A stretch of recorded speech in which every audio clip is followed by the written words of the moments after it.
देखिए, आपने बुध को शुक्र माधव तो परोसा ही नहीं, जाइए जाकर परोस आइए। अरे हाँ, ये तो मैं भूल ही गया। जी। मैं अभी परोस के आता हूँ।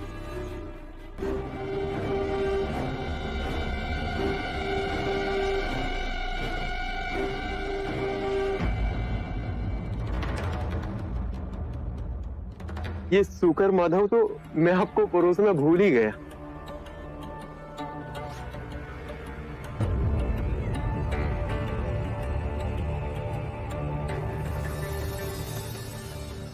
ये शुक्र माधव बड़े प्रयास से मैंने चंदन के वृक्ष से तोड़ा है, बड़े प्रेम से मैंने आपके लिए बनवाया है। कृपया इसे ले लीजिए।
ये बिजली की चमक, ये बादलों का गरजना, ये वर्षा ऋतु का समय भी नहीं। चंद,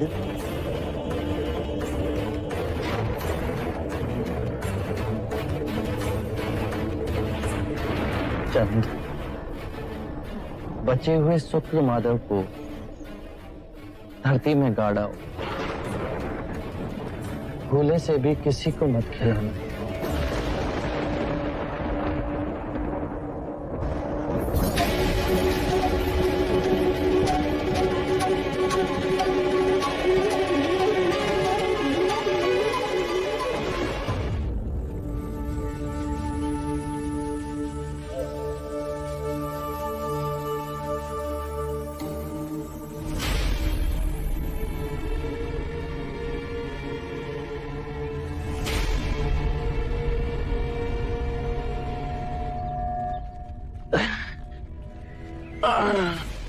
बुध, क्या हुआ बुध?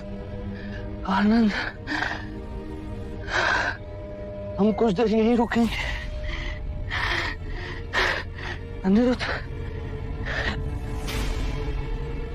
तुम बाकी भिक्षुओं को लेकर कुशागार की ओर जाओ, हिरण्य नदी के समीप। हम दोनों तुम्हें वहीं मिलेंगे। आनंद, तुम इस वृक्ष के नीचे मेरा आसन रखो। जी बुध। मैं कुछ समय यहीं विश्राम करूंगा। जी।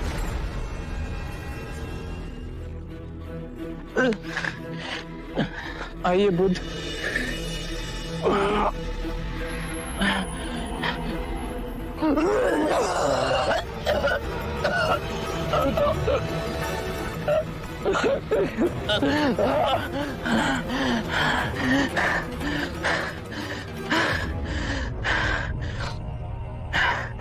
आनंद,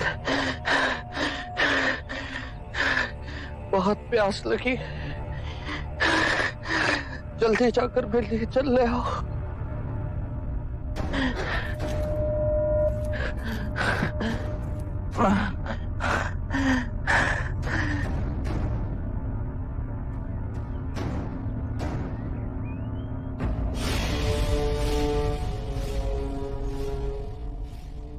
ऐसा गंदा पानी नहीं दे सकता मैं बुध को।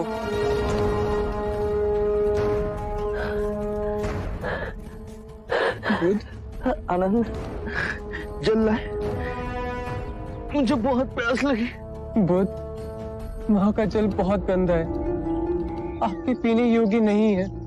कलकत्ता तक रुकिए, वहाँ का जल मीठा और निर्मल है। वहाँ जाते ही मैं आपके जल पीने का और स्नान करने का प्रबंध कर दूंगा। आनंद, इस भिक्षा पात्र में जल लाओ, जल स्वच्छ है, जल्दी जाओ। जी बुध।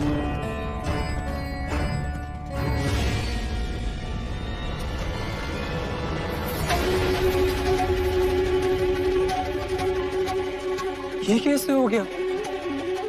भिक्षा पात्र डालते ही पानी शुद्ध हो गया। बुध,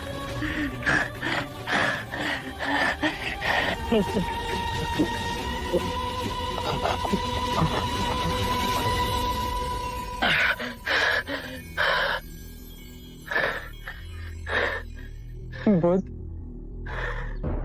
मैं पहले गया तो ताल पूरा गंदा था। जब आपने दोबारा भेजा तो भिक्षा पात्र डालते ही पानी शुद्ध हो गया। ये अनोखी बात कैसे हुई? मेरी बात ध्यान से सुनो आनंद। हमारा सांसारिक शिष्य चंद, जिसके घर हमने भोजन किया था, वो मेरा अंतिम भोजन है। लोग उस पर लांछन लगाएंगे, कहेंगे वो भोजन अयोग्य था। पर तुम उनसे कहना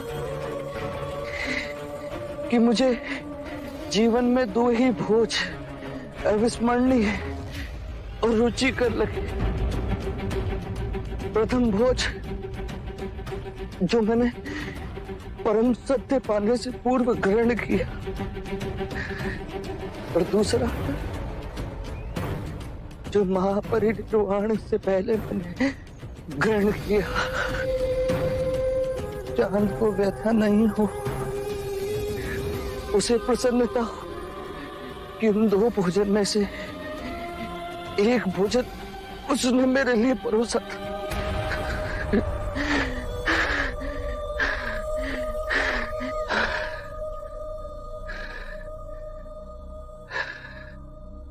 आनंद, हमें हिरण्य नदी के पार जाना है, कुशागार के समीप। वहां साल के वन है, साल के वृक्षों पर बहुत सुंदर पुष्प आते हैं, बिल्कुल ज्वाला के समान। लाल रंग के सुनहरे पुष्प। मल्ला राजद्वार के पास हमें जाना है। जल्दी चलो आनंद। जी बुध। हमें देर हो रही है।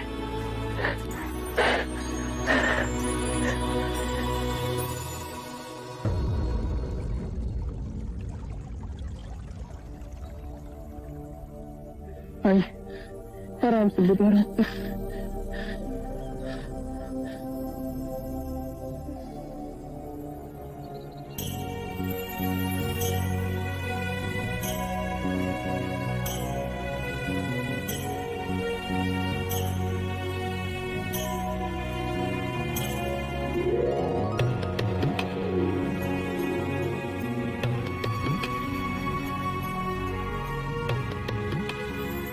आनंद,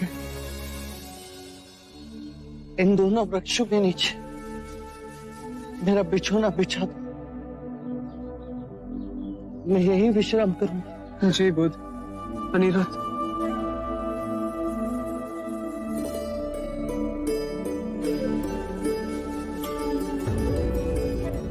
अनिरुद्ध, धर्म का स्वभाव तथागत है। तथागत का अर्थ है जो है, जैसा है। इसी अद्भुत तथागत से कमल का पुष्प उत्पन्न हुआ। तथागत से अनिरुद्ध का उदय हुआ। आप सभी का उदय हुआ। आनंद का उदय हुआ। इस संपूर्ण प्रकृति का उदय हुआ। जो भी तथागत से उत्पन्न हुआ है और जो भी तथागत में विलीन होगा उसे हम तथागत कह सकते हैं। धर्म कहीं से नहीं उपजते और ना ही कहीं जाते हैं। धर्म केवल है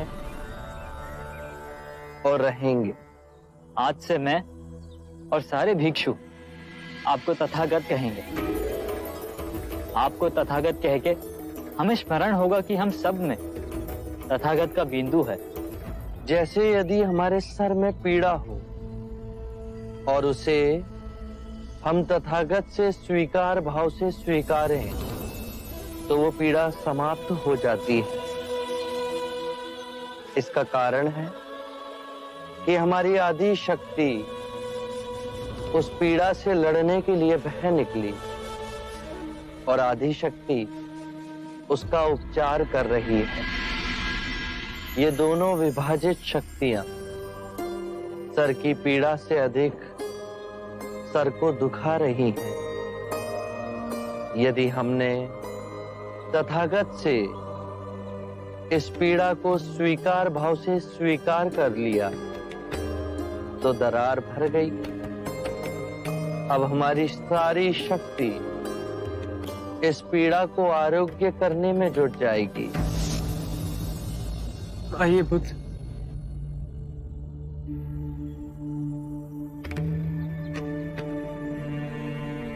बुद्ध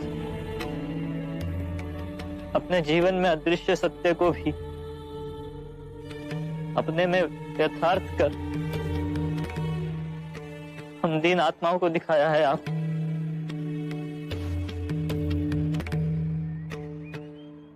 क्या हुआ भिक्षु अनिरुद्ध? आप तो धैर्यवान, फिर आज रो क्यों गए?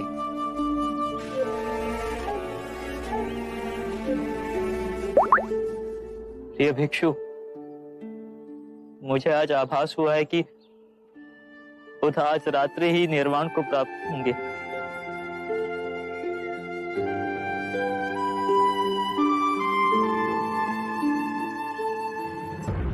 आनंद, मेरा सिर उत्तर की ओर होना चाहिए।